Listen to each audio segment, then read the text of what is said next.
Olá, o Flu Entrevista recebe hoje o niteroense de coração, Hugo Rodrigues, estreando seu primeiro romance na cidade, Um Sorriso de 8 Graus na Escala Richter, título homônimo ao blog que ele mantém na internet. Tá certo, Hugo? Tá certo. Conta pra gente um pouquinho como é que foi o começo e o trabalho todo que deu fazer esse blog, que resultou na publicação do livro. Eu acho que a grande ideia era manter mesmo esse trabalho. Eu queria juntar uns contos que eu já tinha escrito, que eu já escrevia contos desde 2010, e eu vi que os personagens dos contos eram muito semelhantes. Ora eu falava do lado masculino, ora eu falava do lado feminino, só que eu não tinha dado nome para eles.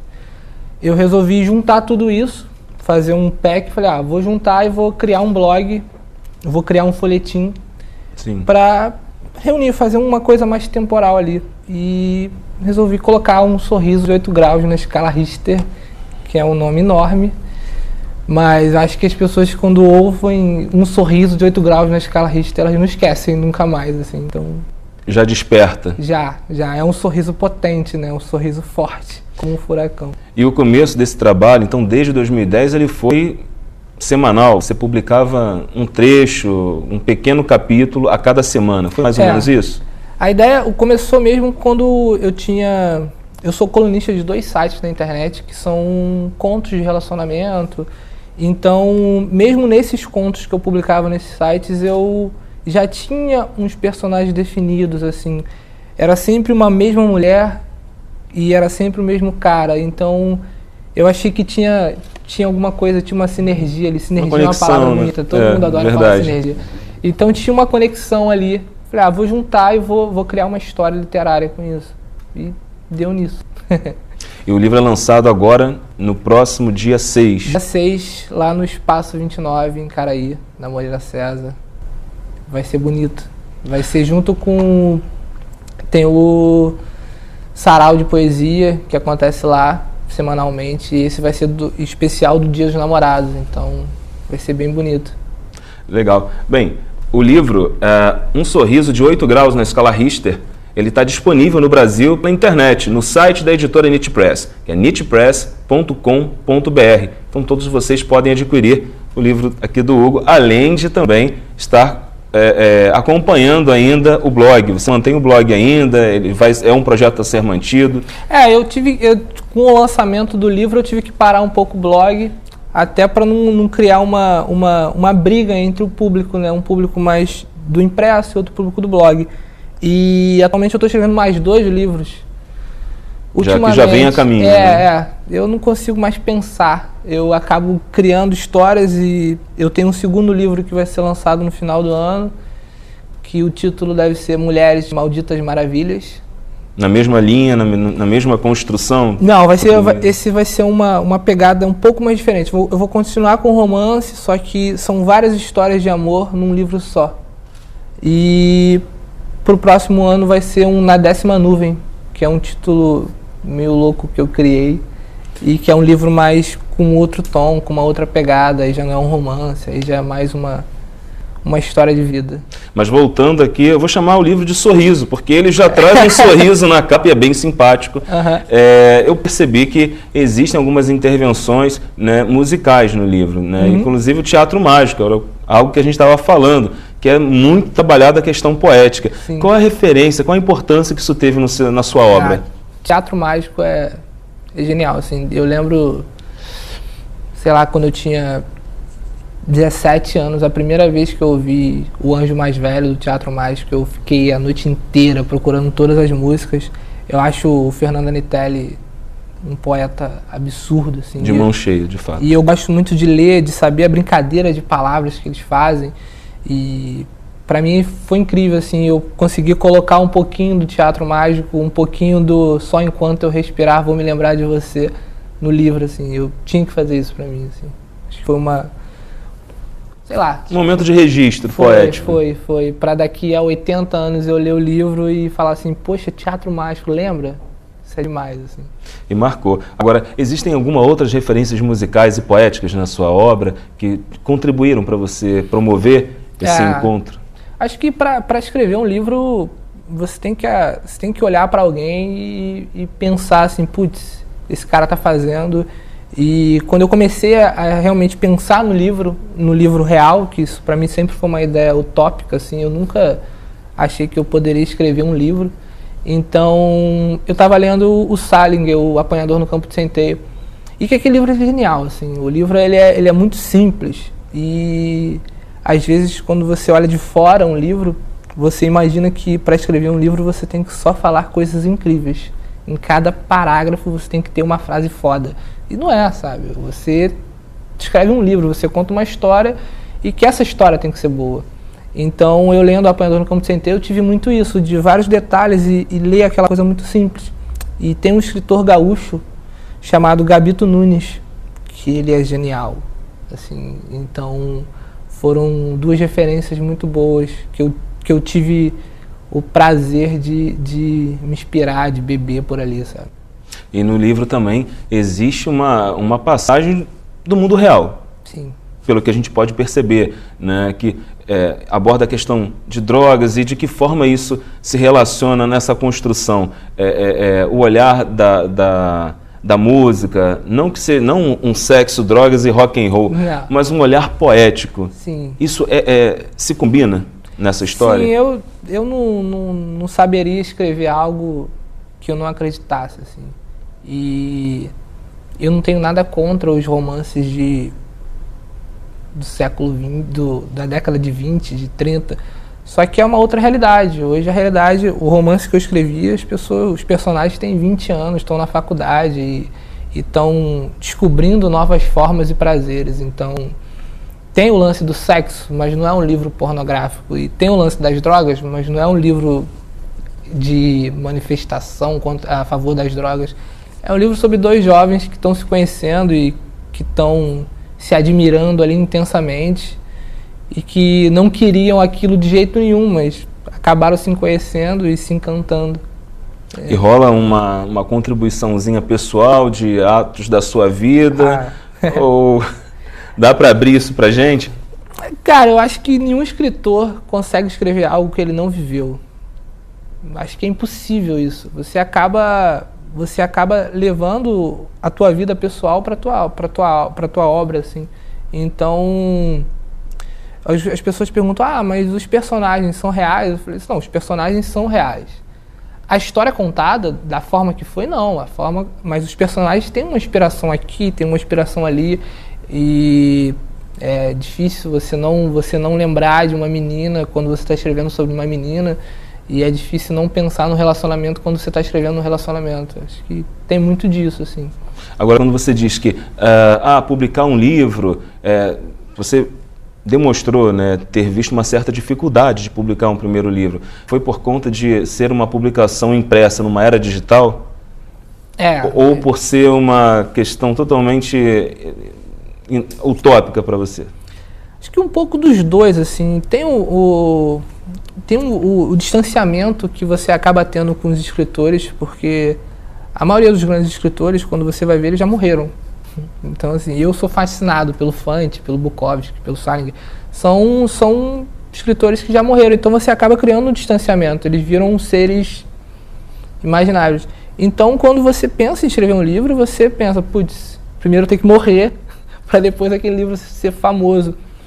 É a construção do mito, né? Depois que morre, vira sucesso. Não, depois que morre, você vira santo. Então, tem esse lance desse afastamento. E tem também que hoje em dia as editoras estão voltadas muito para o mercado, como todo mercado é. Então, não é muito simples você lançar o seu primeiro livro sem um nome, sem um público, e você manda seu original, eles ficam 4, 5 meses para responder. Se você não conhece ninguém, eles nem respondem. Então é muito difícil. Então nunca foi algo que eu sou publicitário, então a minha renda, a minha carreira é construída na publicidade, que é algo que eu sempre quis. Então escrever sempre foi um hobby, uma brincadeira deliciosa ali. Que deu certo. Tá dando. Tá dando, né? Mas essa foi a principal dificuldade de mandar o projeto para as escritoras, porque algumas editoras, editoras? Porque algumas editoras, pelo que me parece, os prazos são até maiores, de 6 meses a 8 meses para dar uma resposta, e às vezes você espera o prazo e você não tem uma resposta positiva, por exemplo. Não, e você tem que fazer assim, você tem que mandar o original com não sei o que, não sei o que lá, e tem toda uma burocracia chata, sabe? E eu não quis, falei, cara, eu tenho preguiça demais para isso, assim. Eu não aguento ficar 6 meses esperando uma resposta. Então, assim, eu prefiro... Eu gosto muito de música, né? Então, acho que no final das contas sempre vou falar de música. Tem um músico aqui de Niterói, que ele é um rapper, chamado Marechal, e ele fala, tem um verso dele que fala assim, não importa a gravadora, eu monto a minha. Então, acho que é muito disso, Sim. assim... Se você ficar esperando muito, é melhor você correr atrás com as suas próprias pernas. Então, graças a Deus, eu conheci o Hertal da Knit Press, a gente trocou uma bola pessoalmente, a gente trocou uma ideia na mesa, eu e ele. É diferente de você mandar uma coisa para o correio, para alguém lá de São Paulo. Toda aquela burocracia, sabe? De espera. Então, assim, a gente conversou cara a cara e ele falou, putz, gostei da ideia, vou editar isso aí. E como é que é vender livro na época... um livro impresso na era digital? É a contracultura, né? Acho que o mais legal, acho que eu sempre tenho que ter contracultura. Mas eu acho que a leitura palpável, a leitura do impresso, ela nunca vai perder o seu valor. Ela tem que ter diferenciais. Mas há um público muito sedento por isso. Por isso que o livro ganhou vida, assim. Porque ele era um blog, ia ser só um blog. Ia ser... Fez um movimento inverso. Né? Ele saiu daqui e veio para cá. Porque a ideia era simplesmente... acho que era muito mais uma realização minha, de falar assim, putz, eu escrevi uma história, porque, sei lá, quando eu tinha uns 18 anos, assim, eu tinha escrito 3 histórias pela metade, assim. Aí passou um tempo, eu falei assim, não, agora eu tenho que escrever um livro. Então foi muito pra mim, assim. Eu queria manter isso pra mim. Então... Quando surgiu um público no blog, as pessoas já vieram falando assim, putz, mas eu prefiro ler no impresso, que é o que eu também prefiro, assim, eu acho um saco ficar lendo no computador, acho cansativo, e tem aquele lance de várias abas, e que toda hora você desconecta toda hora de tudo. Toda hora, assim. Não, particularmente, toda hora. No tablet, eu tento ler e o que me chama atenção, me tira atenção, o Skype... qualquer aplicativo chamando para uma atualização. Tem tudo ali. O livro ele é mais pessoal, assim, você engole mais aquilo, você devora mais. Então a leitura palpável, acho que ela nunca vai perder o seu espaço. Ela tem que ir... Nem seu valor. Ela tem que... Bem, nós vamos para o intervalo comercial e no segundo bloco falaremos mais sobre o livro de Hugo Rodrigues.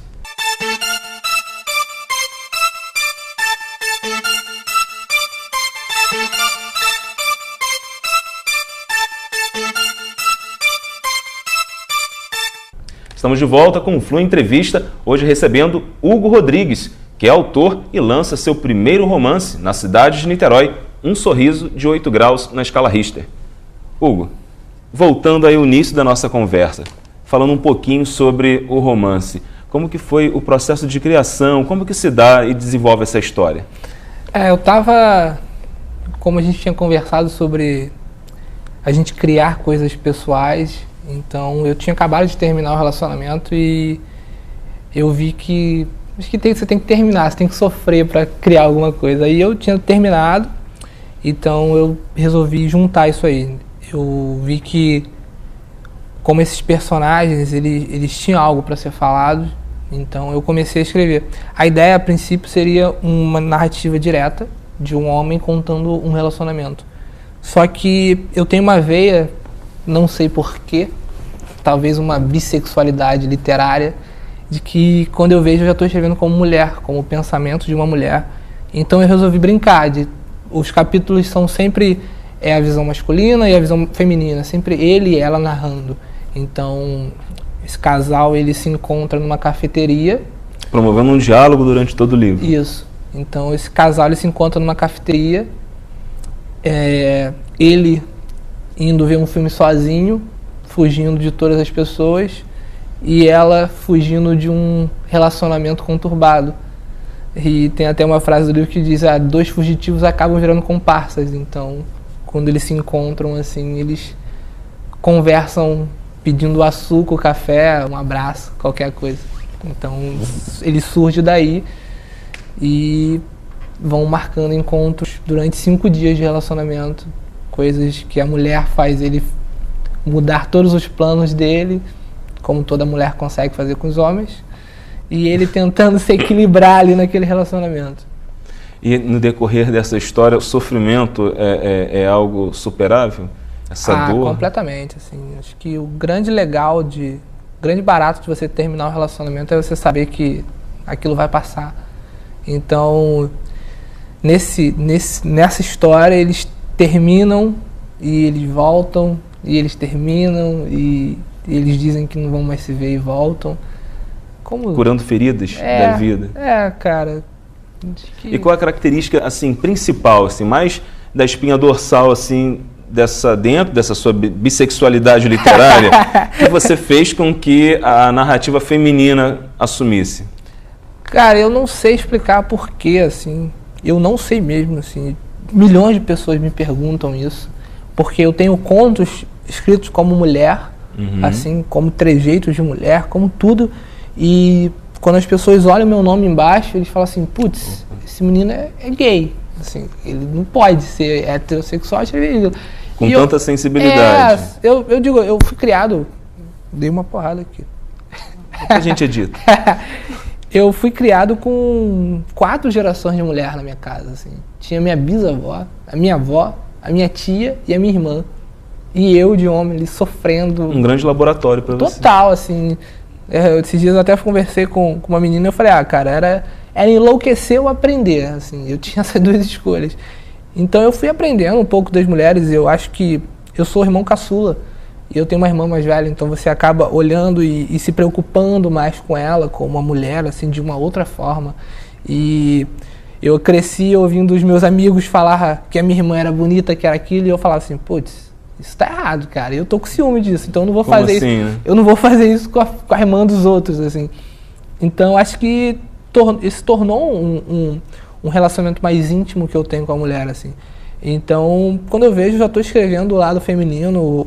E nesse lado feminino do livro, qual é a característica marcante, uma característica marcante assim dela, ou dele, que destaque assim a condução? A menina, ela é volúpia, assim, total, assim, como 99% das mulheres que dizem que querem um café e daqui a pouco elas vão querer uma vodka e ir pra China e salvar o mundo, assim, em 3 horas. E o homem que siga, sabe? Então, e o homem é aquele homem medroso que encontra uma menina maluca que torna a vida dele um pouco mais apaixonante. Então dá aquele contraste de uma menina doida com um cara certinho, assim, que só uma confusão ia causar, né? Meio que... E todo mundo diz que ele completa ela e vice-versa, que nem feijão com arroz? Que nem feijão com arroz, já dizia Renato Russo. Não é? Então a poesia está sempre presente na construção. Sempre. Agora, poesia, né? Falando da publicação também, vender 500 livros antes do lançamento não é nada mal.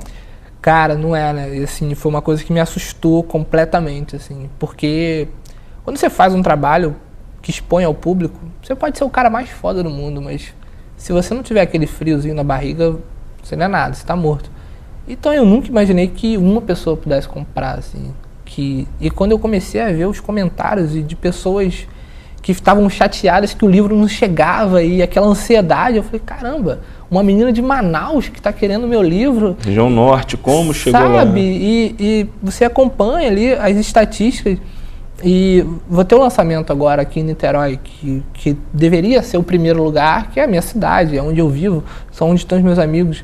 E divulgando isso, as pessoas falam assim, não, você tem que vir para São Paulo, não, você tem que vir para Floripa, não, você tem que vir para Salvador, e eu fico perdido ali, eu falei, calma, gente. A internet tem esse poder?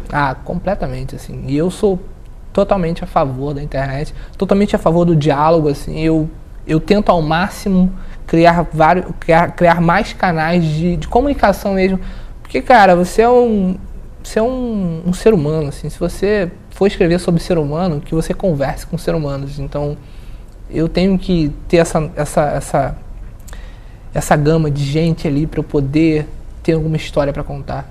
E o interessante nessa questão da publicação impressa é que, na verdade, as pessoas já têm um livro. Já. Porque ele está todo no blog. Sim. E ainda assim compram. Então se vende na internet a versão impressa. Isso que é o mais genial. Assim, a internet ela não tá para acabar com o livro. Ela tá ali para uma outra forma, para um outro momento, assim, que a pessoa tá na casa de uma amiga, mas esqueceu o livro e ela fala assim, putz, entra no blog dele que você vai gostar. Lê isso aqui, só esse trecho, você vai se amarrar e eu vou trazer o livro para você depois, sabe? A internet está ali para facilitar esse contato, para facilitar essa divulgação. Algumas bandas, eu vejo muito no cenário musical, alguns grupos liberando logo um download né, da obra. Não tem como brigar, né? E olha, tá de graça no site. E aí o cara vai no show. É isso, sabe? E na época, né, quando começou esse movimento, as pessoas acreditavam que não, tudo menos a literatura. Não. Porque se o cara baixar, ele não vai ter onde ir de graça no show.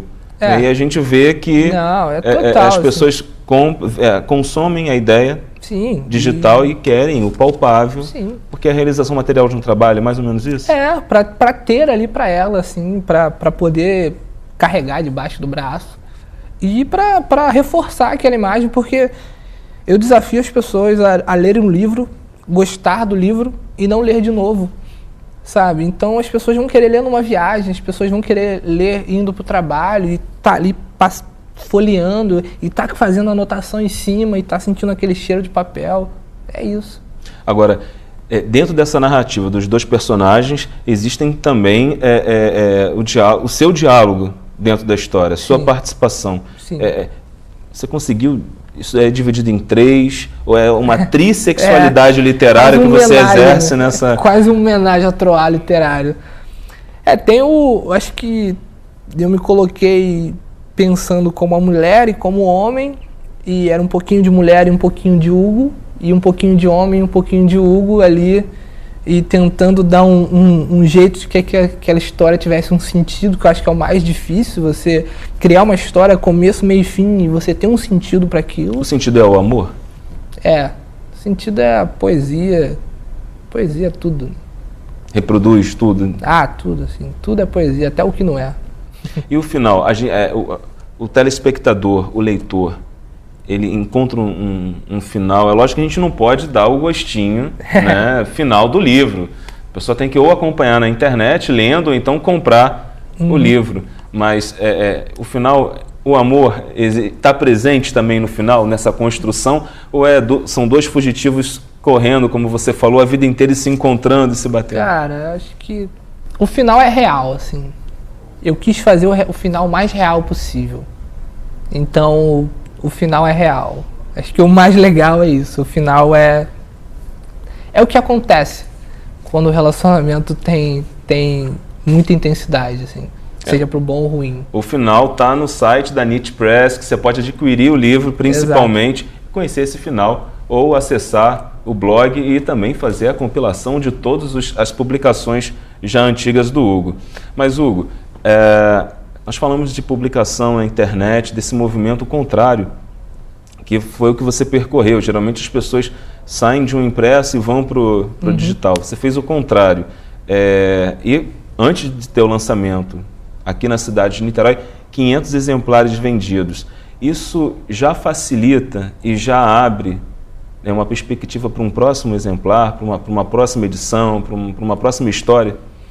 Acho que fazer mais uma edição de Um Sorriso seria bem bacana. Não é algo que eu tenho pensado muito agora.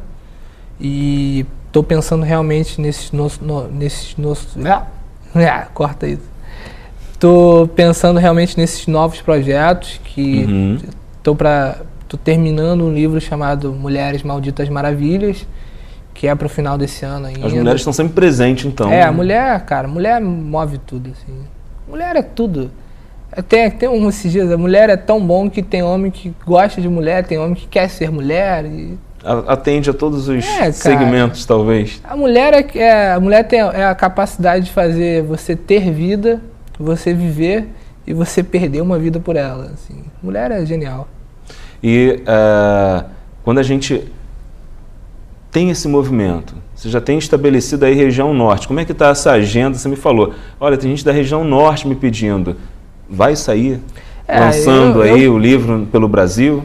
Por mim, eu faria o Diário de Motocicleta só divulgando Versão meu livro. do Hugo Rodrigues, né? Só que infelizmente eu tenho um outro trabalho que me sustenta e que me segura de segunda a sexta. Então a ideia é lançar no Rio, na capital, e lançar em São Paulo. Que São Paulo é onde eu tenho o maior público realmente, então a ideia é ir para lá.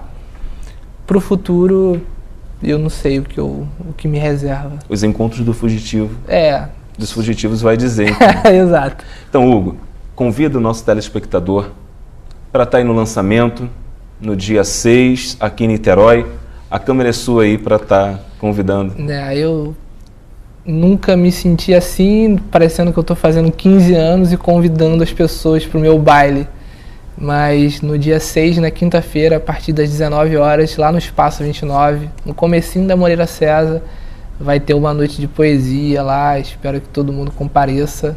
Eu vou estar lá brincando com vocês.